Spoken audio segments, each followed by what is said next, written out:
Namaste friends. Today I'm making Pindi Miriam. It's a traditional recipe that's been passed down through generations in our family. We are from the Brahmapur area in Ganjam district in Odisha. We are basically Telugu, but we grew up in Odisha.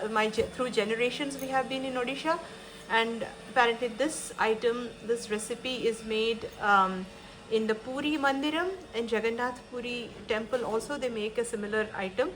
So, and this has been taught by my father's side of the family to my mom, and my mom taught me. So it's a very traditional and it's very close to my heart. So I have always wanted to share this recipe, and it's really tasty. It's close to a kutu, you can say, like the Tamil people, they make kutu. It's similar to that, and it doesn't have any tamarind or tomatoes or anything like that. So a few vegetables I'm using today, but you can add some other vegetables of your choice like beans or any other, but I'll show you. I'll go through the items. First, as I had said, the mudda pappu that I make and always keep it, it's the dry roasted tuar dal. And you just have to boil for 1 cup of tuar dal that you dry roast. Add 3 cups of water and boil it, and that is the dal. And I have used a hand blender to mash it. The recipe has been posted. It's called mudda pappu. So that's basically dry roasted tuar dal boiled with 3 cups of water and mashed with a hand blender. And I have added salt also because we eat it as it is with rice and ghee and avakaya on the side. But this item, as I have posted another recipe called mukkal pulsu also, to which I add this one. We make pappu charu with this kind of dal. So all the recipes I have posted on on the YouTube channel. So this muddapappu can be eaten with ghee and rice and a little bit of charu on the side, avakaya or chips or any fry, curry kind of thing, depends on what you like. So this is just a dal. So we are going to use this quantity of dal. So this is 1 cup of dal dry roasted with 3 cups of water. And then we are going to soak 2 tablespoons of rice, the normal Sona Masuri rice. Just soak it, wash it and soak it for about 10 to 15 minutes. No need to soak it for too long.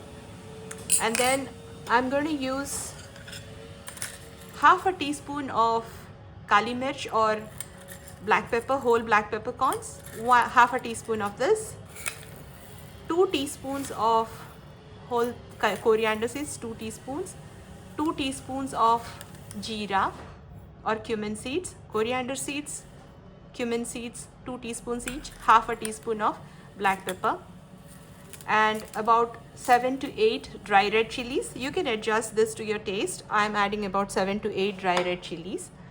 And I'm using frozen grated coconut that I get in the Indian store. The frozen grated coconut tastes very good. So I'm using approximately 2 tablespoons, I would say, or 3 tablespoons of grated coconut.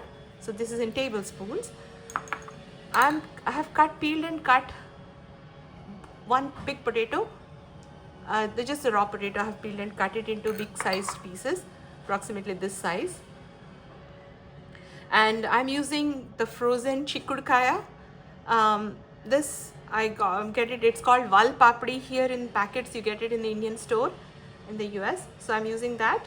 So you can use, as I said, you can use green beans. You can use carrots. You can use any other vegetables of your choice. But today I'm using this, and a few frozen drumsticks just for flavor. And and we'll be frying this in ghee, the coconut and these spices. So now let's go on to the process. I forgot to mention that I will be adding 1 teaspoon of salt, because since I have already added a little bit of salt to the muddapappu, so I'm just adding 1 teaspoon of salt to boil the vegetables. I have added the vegetables and 3 cups of water. I have added the potatoes, drumsticks and the val papdi with the salt with 3 cups of water.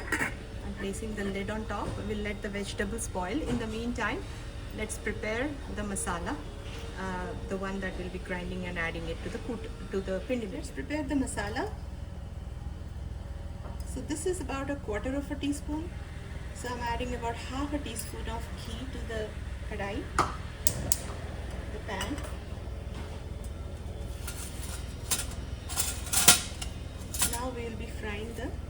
masala.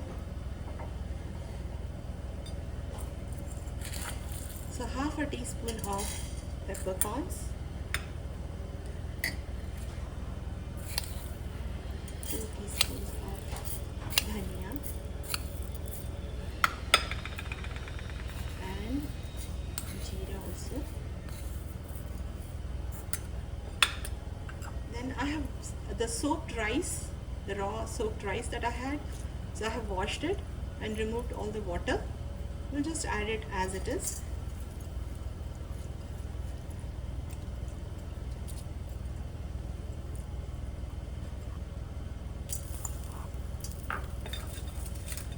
And the dry red chilies also.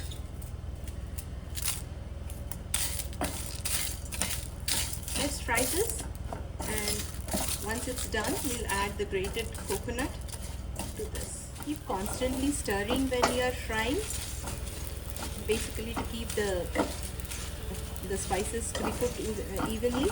Otherwise, you know, it gets burnt on one side, and so make sure to constantly stir. It's on medium heat right now. Now you can see that the dhania, jeera, and the black pepper, red chilies, all of them have been fried. Don't wait for them to change color or anything, because the heat of the pan will further fry it. I'm switching off the stove. Now I'm going to add the grated coconut. I'm using frozen grated coconut. If you have fresh coconut, you may use that as well. So just mix it when the kadai is still hot. I'm just going to let the coconut also get fried in the hot kadai. It doesn't need to be fried till red or anything.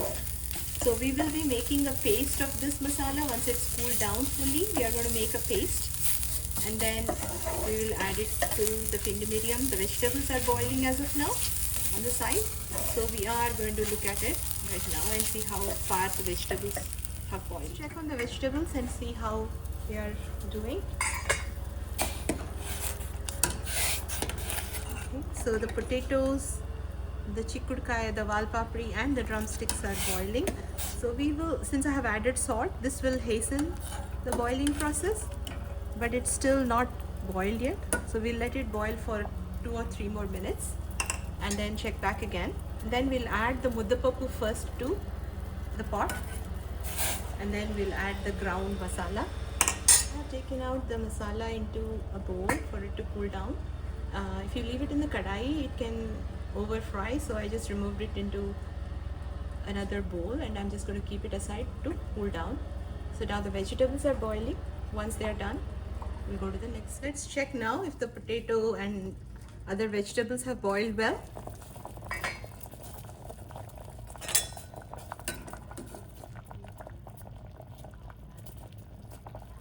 Okay, the fork easily went through.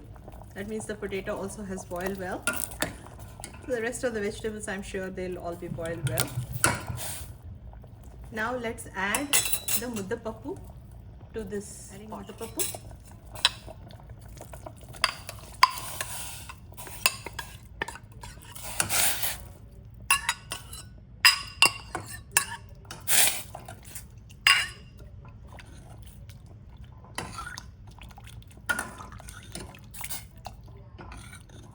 We'll let these boil together for about 2 to 3 minutes.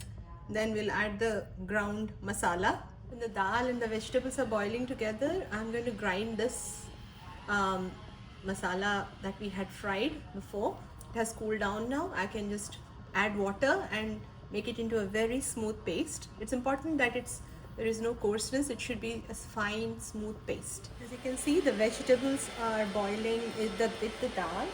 And I have finished grinding the masala into a smooth paste. It should be smooth to touch, so when you add it to the dal, it should not have a grainy texture. I'm just adding the masala.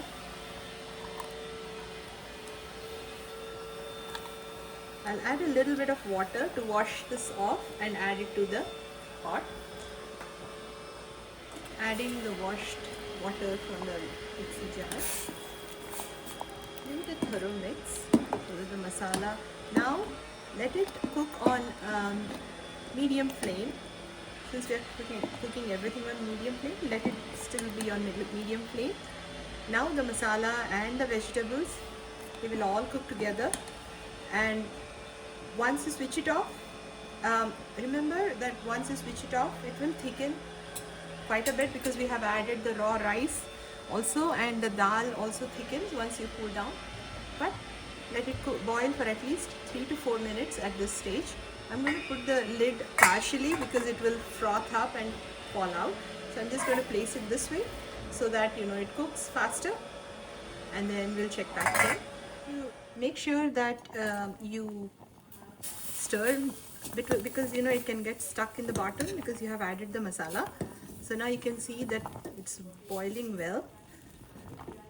It's been about 2 minutes since I started boiling after adding the masala. I'll boil it for 1 more minute and then I will switch it off.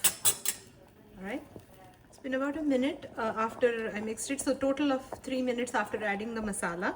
So I'm going to switch it off and let's check it.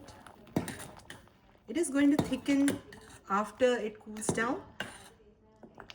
Right now the consistency is of a flowing consistency, a little flowing. So it will come to a pouring consistency where it will pour in, it becomes thick like a dal. So it will become thick at that time. It looks wonderful. The whole house smells of all the spices that I had used.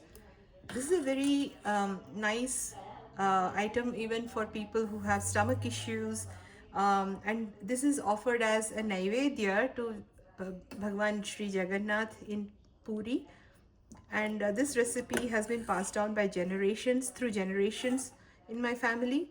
Just wanted to share this recipe because it's very special to all of us in our family. Do try it and let me know if you all like it. Hope you all enjoy.